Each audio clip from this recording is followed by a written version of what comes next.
kay Jojo. Tsaka hindi ba dapat lagi tayong may gaw-gaw dito sa bahay?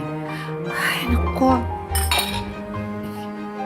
Oh, matuling sibuyas itong scrambled egg. Alam mo naman, gusto ni Jojo maraming sibuyas. Ay, ma'am, hindi ko rin lang po napansin na wala na rin po palang sibuyas. Promise, ma'am. Mamaya pupunta na talaga ako sa grocery para makabili ng mga kailangan natin.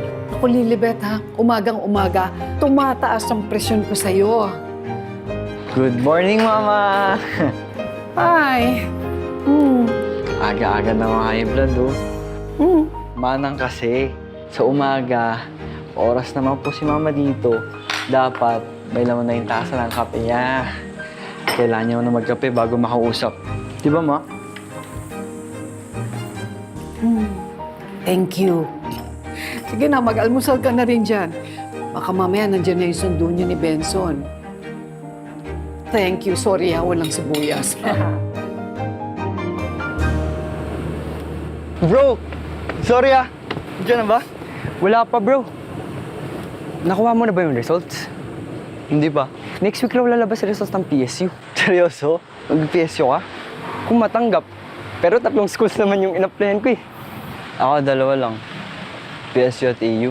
Seryoso ka? AU? Oo. Multimedia Arts. Tanggap ka niyan. Ikaw pa ba? Asan na ba yung carpool? Baka malate tayo. 2 minutes away, bro. Ikaw kaya late nagising. Sorry na nga.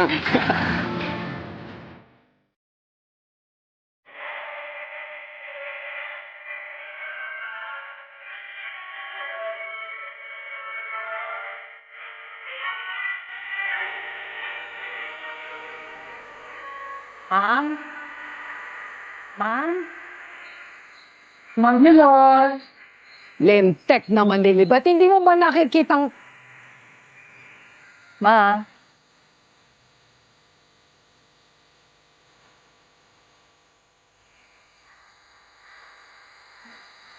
O bakit? Buhay pa naman ako, ah. Tingnan mo nga itong si Lilibet, oh. Hindi na inaasikaso itong hardin natin. Eh, ang tagal-tagal niyang tinanim yung mga punong yan ng papa mo. Ano ngayon? Nangamamatay na lang. Eh, Ma, wala naman yata talagang hilig sa puno yung maid mo. Lalo na yung ampon mo.